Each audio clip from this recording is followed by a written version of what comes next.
Before we get into this video, let me make something clear. Slavery is and was unambiguously evil. It is wrong. There's nothing that justifies slavery. It is a disgrace. It is a black mark on the history of any nation that participated in it. We want to understand the economics of slavery, and nothing I say in this lecture is going to justify slavery. But we do want to understand slavery. We want to understand how this institution came to be, and trying to understand the economics of that situation does not demean the victims of slavery. We want to understand why this happened, and that's what I mean when I say economically attractive. What are the things that made this an institution that seemed like a good idea at the time? It was not a good idea. It is always wrong. Nothing in this lecture excuses it. Another thing that we're going to have to clarify, the only way that you can understand slavery is if you understand that under the institution of slavery, people were treated as property. They were legally property. Now, there's a whole, meta-rational conversation that we can have about, are people property? Can it, what does it mean to define all these things? And I understand that. And I understand that is a whole nother discussion that we could have. But in this discussion, we want to talk about the economic reality of what was going on at this time, so that way we can understand why it started, where it came from, all of these really important details. This is one of my favorite lectures. Is actually one of the times where I feel the worst doing this on video, because I really want to be able to deliver this to you in person, and I'm worried that the video experience is going to cheapen the important discussion that we're going to have here. So please forgive me. Please work with me as we go through this, and I hope you take this topic seriously. Let me just give you a few details about the global institution of slavery before we get into this. From 1502 to 1860, 9.9 million Africans were shipped around the world as slaves. 41% of those slaves went to Brazil, and then 7% went to the United States. The main driver of this global slave trade was sugar, and we're gonna get to why that is in this lecture. Here's a really interesting fact about slavery in the United States. The US contained 35% of all slaves in the New World, North and South America.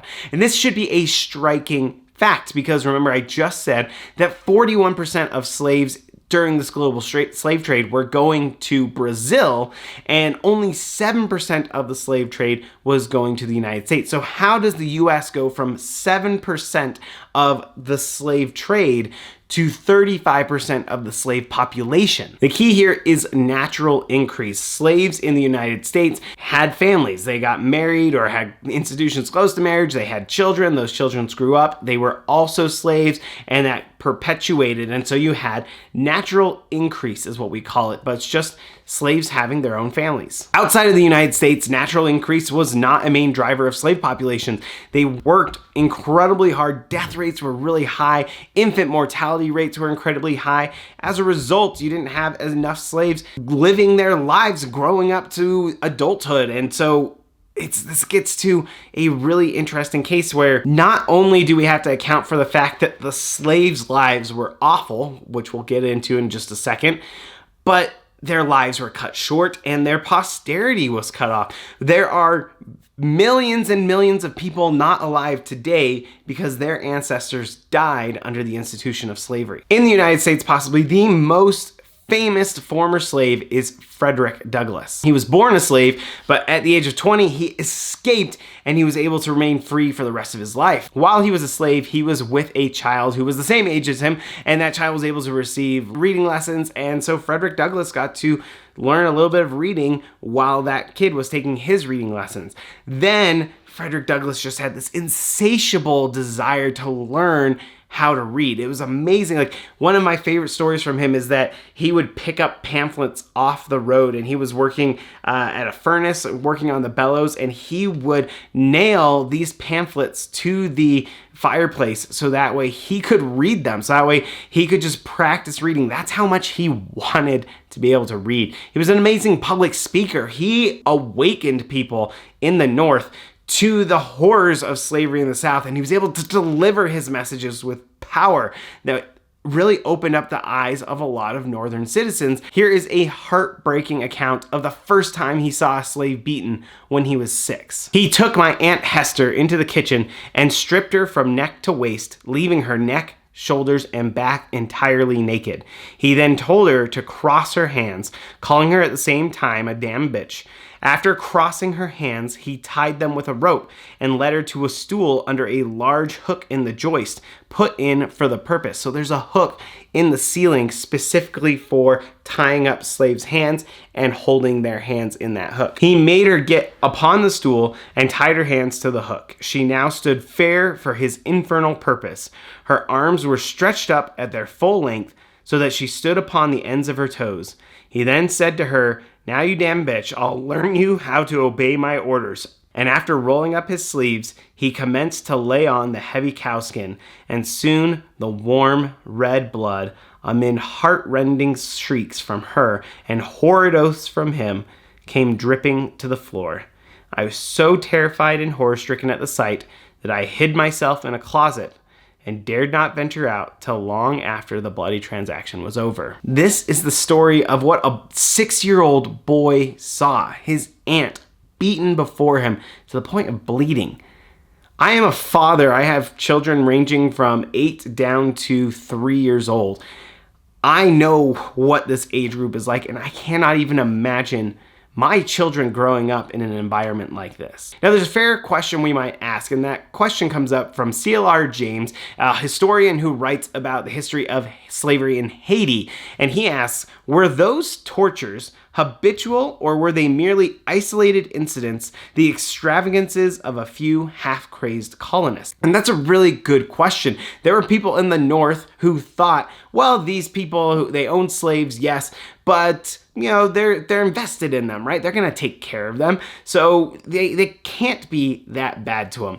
But is there a way for us to know how bad slavery was? Do we have to rely just on stories from a few people who were able to tell their stories, or is there a more systematic way that we can evaluate what happened to slaves? This is where the anthropometric model comes in. Now, the name anthropometric betrays what it's about. Anthropo is man or human, and metric is measuring. We are going to measure humans, and we're going to use measurements of humans to learn something about the quality of their life. We're going to look at this anthropometric model and the 3 assumptions there. First, your height is related to your genes and your childhood nutrition, what you had access to eat as you were growing up.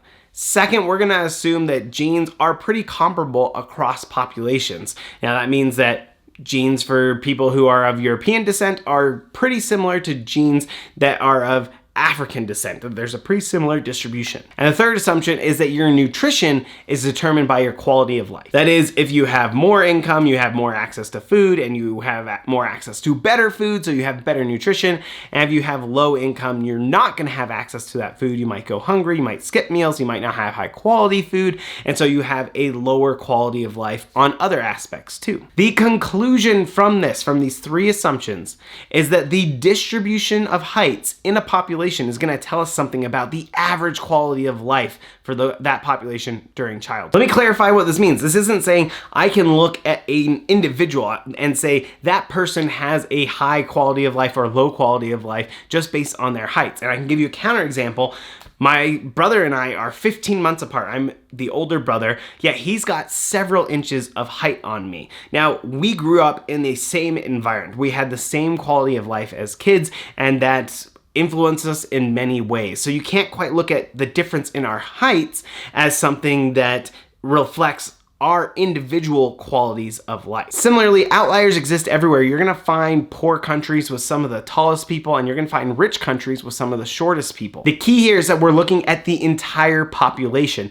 Yes, within a family, you might have me and my brother who are inches apart, but if you were to go across the entire population and see differences in height over time or across space, those differences, once you're looking at thousands and millions of people, those differences are significant. They're driven by your quality of life, not by just random variation that happens to individuals. So why would we use the anthropometric model? Well, the anthropometric model allows us to look at the quality of life in cases where we don't have great data. Let me try to convince you that it actually works by using the case of Korea. North and South Korea today are different countries under different regimes, but historically they were one country. They have the same heritage between these two countries. But in 1945, after World War II, the country was just cut in half along the 38th parallel. The Soviet Union with communism got the North, and the United States with capitalism got the South. Today, South Korea is an amazing success story, and North Korea is a failed state. And one of the ways we can see this is through nightlight data. With satellites, we can look down and say, where is there electricity in these countries? And in Korea, the whole country is just lit up. You see big population centers, but you see light throughout the whole country. When you go to North Korea, you only see one point of light, right where Pyongyang is, the capital city, and then there's no electricity throughout the rest of the country. That's telling us something about the quality of their lives, right? It's very clear from the satellite picture that North and South Korea have very different quality of life. Now, this is great that we can use satellite data to measure that, but unfortunately, we don't have satellite data from historical times, right? This is a measure that we only have in the last 30 to 40 years. What can we do to look historically? We can look at heights. Do heights in North and South Korea reflect what we're seeing in this picture? Well, some researchers were able to get some North Korean refugees, people who left North Korea and came to South Korea, and they measured their heights and when they were born. And then they compared them to people in South Korea and measured those heights and when they were born. And there's this fantastic graph that emerged. As you can see, for people born before 1945, before this division separated North and South Korea, heights are identical for North Korean and South Korean men and women. Now there's a difference between men and women that's causing that gap right there, but heights are just spot on exactly the same. And that's because these are people who grew up at times where they had pretty similar environments. Even though their childhood is interrupted by this division, you don't see incredibly different economies at that beginning time, but South Korea is growing over time. So what do we expect to see as this graph continues on? If you said that we should see heights for South Korean men and women grow, you are absolutely right. We see South Korean men and South Korean women get taller. Every successive birth cohort is getting taller and taller. That's because children are growing up under better and better environments. What happened in North Korea? Heights in North Korea for men and women flatline. There was no change from 1935 all the way up through 1980. One thing that really amazes me is that South Korean women are almost as tall as North Korean men. Why are heights going up in South Korea but not North Korea? Because they have totally different economies and they have totally different quality of life. So hopefully this convinces you that we can use height to measure something about the economies these people come from. So now what we want to do is use height data from slaves and whites in early America to try and help us understand the quality of life of slaves and how it differed from the quality of life of whites. Now you might ask, where are we getting this height data? Now height data for whites,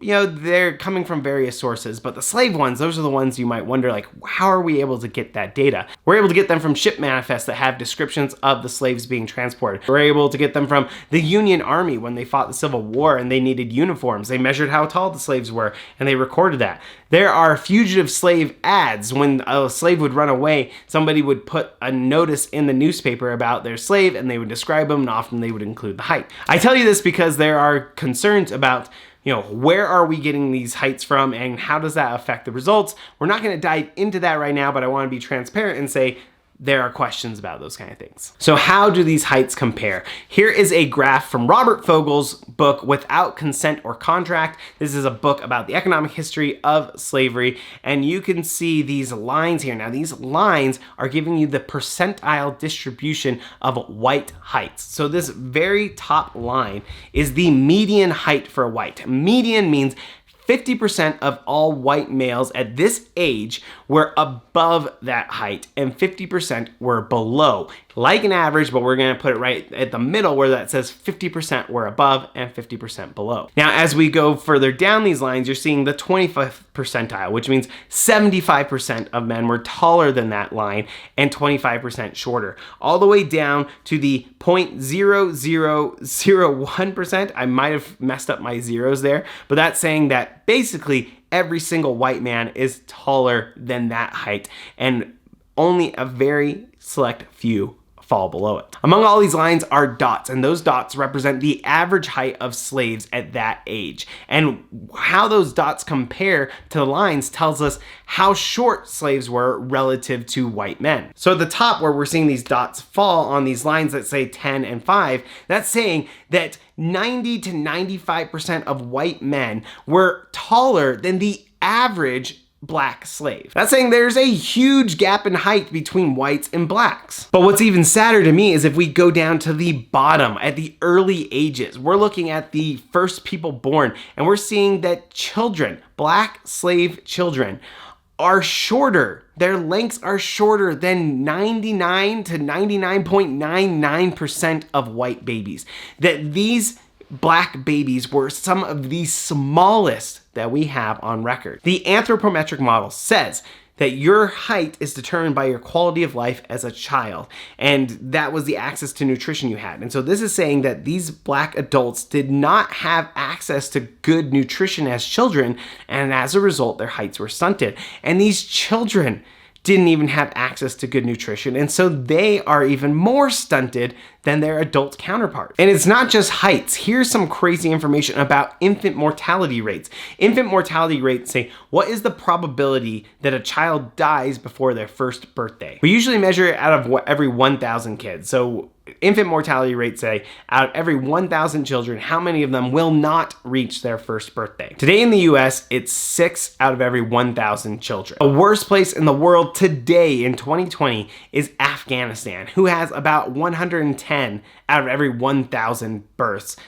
don't make their first birthday. For whites before 1860, the infant mortality rate was 179 out of 1,000. So that's saying that for whites living in America, the infant mortality rate was higher than the worst place in the world in 2020, right? Afghanistan at 110, the US whites before 1860, 179. So that is a number that is unfathomable to me. Like, I can't even imagine that that was worse than the worst place that we have today. But it gets even worse when we look at slaves. For slaves before 1860, the infant mortality was 350. 1 out of every 3 children born in slavery did not make it to their first birthday. Why was slavery so harsh to children? Why did so many children die before they reached their first birthday? Why were they so short? The key was slavery was incredibly difficult on mothers. Pregnant slaves did not have maternity leave. They were working through their pregnancy and during postpartum.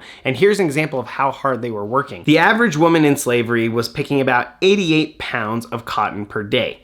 Now, pregnant slaves were not picking as much, but it was pretty close. 9 to 12 weeks before this woman would give birth, she was picking 73 pounds of cotton a day. You know, she's bending over, picking up this cotton, slinging it over her back, bringing it in. That's a lot of hard work, and she's pregnant. She's about 3 to 4 months away from giving birth. 5 to 8 weeks, we're talking 1 month to 2, right before she's about to give birth, she's still picking 69 pounds of cotton. And in the few weeks right before she gives birth, it's still 67 pounds. It has not gone down that much over her pregnancy. The week of birth and week after, we're seeing 31 pounds per day, but you think about it, that's the week of birth and the week after. So maybe she's getting a break and she's got 0 on those days that she's not picking, which means she's still probably picking up in the 60s on the days that she is working, the week that she's about to deliver her baby. 2 to 3 weeks after she gives birth, the average slave is picking 8.6 pounds of cotton, so she has a little bit of break. Now that 8.6 isn't she goes out and picks 8 pounds of cotton. What it likely says is there are a lot of women who don't pick any cotton, but there are a few that still have to go out there and pick the full amount that they're expected to pick. 1 to 2 months after she gives birth, she's at 58 pounds of cotton per day, and then 2 to 3 months after, she's all the way up to 80 pounds. She is back to full workforce. That means while the baby's in utero, she is still doing incredibly stressful work, which is going to impair development. After the baby's born and relies on mother, especially at this time for nutrition, she is not there around to help the baby or is still stressed out. It has a lot of burdens on her to try and take care of this baby. If the mother's not able to nurse her, they have to use unsanitary water mixed with porridge probably to feed this baby, so that baby's being exposed to more infections. Slave children suffered because their mothers were forced to work in incredibly trying circumstances. Now, this evidence is just one way to measure how bad slavery was. There's obviously a whole host of measures that we could use. We're not going into them. These are more economic measures that I think really paint the picture of how terrible slavery was. Now let's get into why slavery was economically attractive. We want to understand the incentives that made it that slavery was actually a profitable activity. As we're thinking through this, a good answer is going to say, why was slavery attractive in the South but not in the North? Why aren't we seeing slaves in the North? Well, historically, we saw lots of slaves in the North. In fact, New York City was one of the population centers for slaves. It's just over time, slavery gravitated towards the South. So it's not an ideological reason. It's not like in the North, they had this ideology that said, oh, we do not believe in slavery, and the South did have the ideology. In fact, many people in the North wanted slaves, but were outbid by their Southern neighbors. Gavin Wright shows us that the major complaint of the Northern colonies was that they could not buy as many slaves as they wanted at prices they could afford to pay, which is another way of saying that they were outbid in the market for scarce African slaves. Now, some people believe that slavery was just more productive than free labor, that you could get slaves to work harder, that they were better at doing some sorts of crops than whites were. And this makes a little bit more sense. I can see where this is coming from because, yeah, if you are threatening to beat slaves if they're not working hard enough, that's going to have a strong incentive to get work done. But we have no evidence that slaves were actually more productive than white free laborers. There's a smidgen of evidence in cotton. There are some studies of cotton in the early American times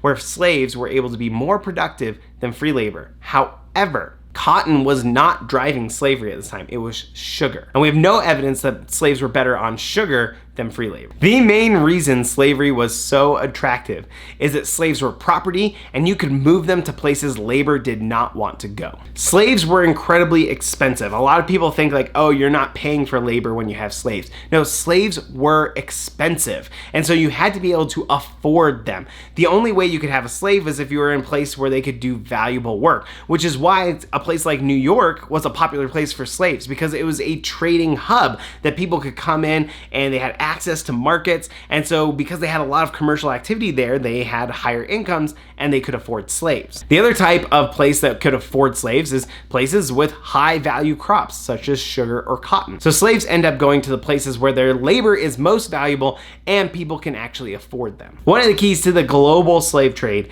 is that sugar, working on sugar plantations, was incredibly valuable, but also incredibly dangerous work. You had a hostile disease environment, and more importantly, you had terrible working conditions. This is a picture of a sugar mill. So you would take the sugar cane and you would feed it through the mill, and the mill grinds it up and gives you these sugar juices.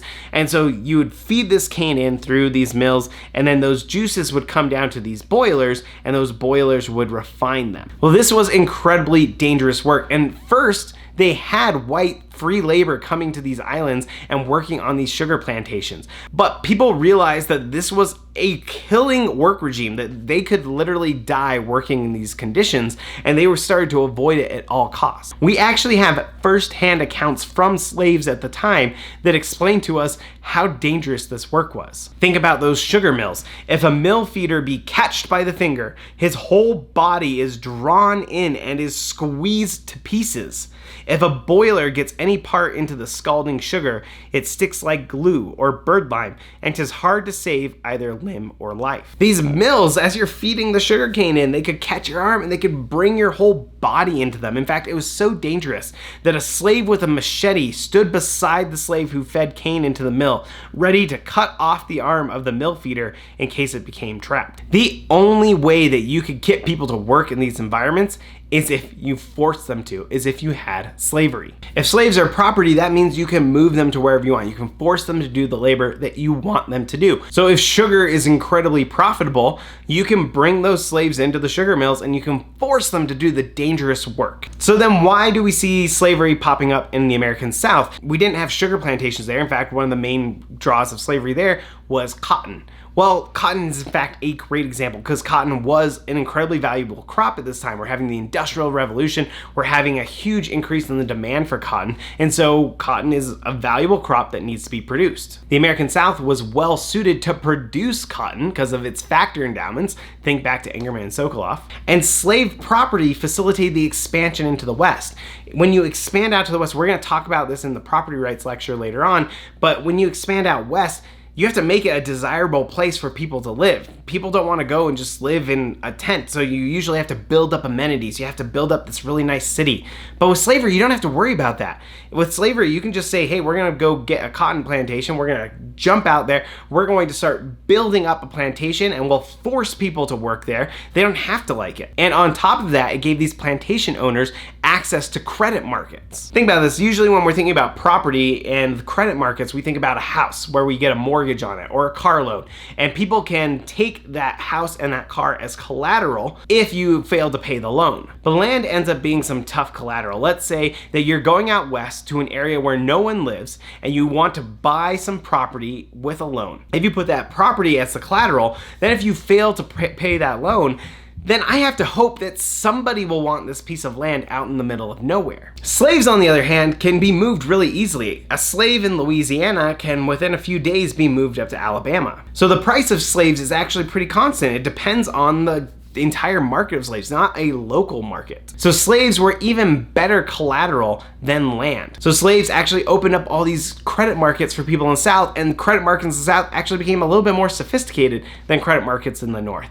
And so there were all these things about slaves as property that made slaves economically attractive in the South and made it so that they were willing to pay more than people in the North. And so slavery moves to American South. So far, we've talked about the conditions of slavery and we've talked about why slavery was economically attractive. But what were the consequences of slavery on economic development in the North and South? Well, we can think about this time between the North and South as like a Cold War. Now, the Cold War we're familiar with is communism versus capitalism. Those are economic systems and this kind of war to see which one's going to survive. Well, North and South had a similar Cold War between free labor and slave labor. Each region thought they had the superior economic system and they thought time would show us which one was better. Today we can see that slavery was a failed economic institution. It was a terrible idea from the beginning, but at the time, the South was actually doing really well relative to the North. People in the South were just as wealthy, if not wealthier than their northern counterparts. But today, when we look at regions in the South and regions that historically had slavery, we see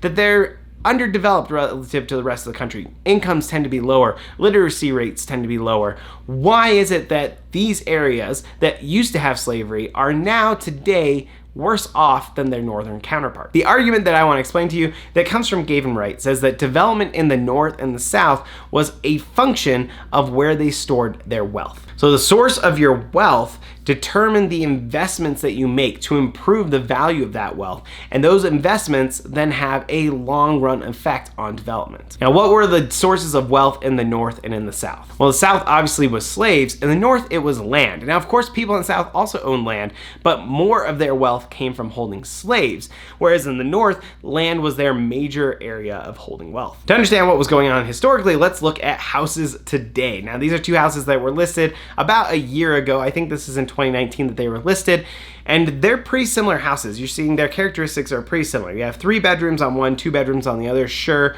but you have 2 bathrooms in each, 2,600 square feet roughly, about the same amount of land, built at about the same time, right? These are pretty similar houses.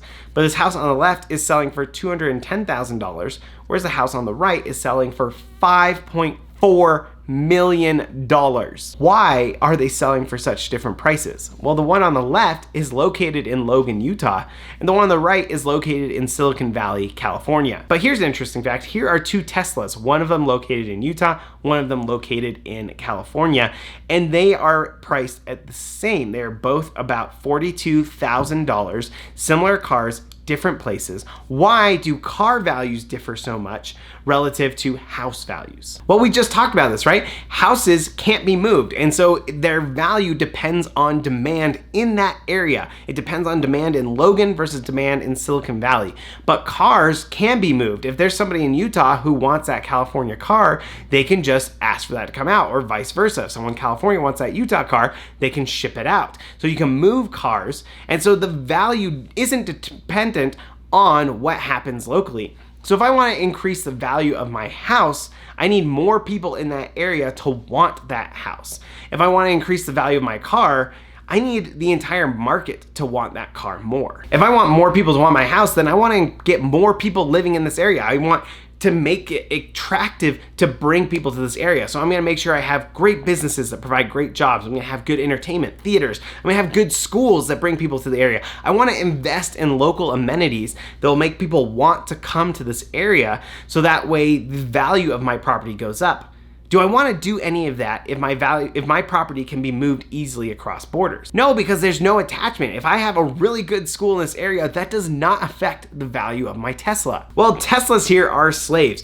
If you build a really good school in your area, it has no impact on the value of your slave. And if that's your main source of wealth, then you might not want to make those investments that build up schools in your area or other amenities in your area, because it has no effect on your wealth. So the North then invests in these types of amenities. They invest in an environment where people want to live there, and the South does not invest in these amenities. So after the Civil War, the South's wealth is destroyed. They have no slaves, so their wealth goes to zero effectively. But then they also haven't made the investments they needed to make sure they have a great economy. They haven't invested in schools. They haven't invested in local businesses. They haven't invested in anything in this environment that makes people want to live in these areas. And so there's no reason to stick around. There's no reason to create value there. You'd rather go up into the North and create value. And so slavery impeded long-run development in the South by creating a disincentive to invest in local amenities. So slavery did have a long-run effect on development by changing the way people invested in their economies. So the three things we talked about were the quality of life under slavery, the reason why slavery was economically attractive, and the effect of slavery on development. Now, I want to finish with one last point. Slavery was legal, and it was profit maximizing. It made economic sense to use slaves. That doesn't mean it was ethical. Okay, and I want to make this key distinction right here, because profit maximization is not a moral judgment. There are times when maximizing profits is the right thing to do. You should go out there and you should cut costs, you should build up the benefits of your product, whatever it is.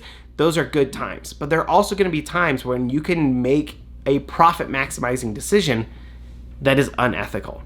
Slavery is one of those cases. Slavery was a terrible institution. It had serious harm on the lives of those people who lived it, on even the lives of people who didn't live it, right? You have whites living in the South today who have poorer lives because of the decisions their ancestors made.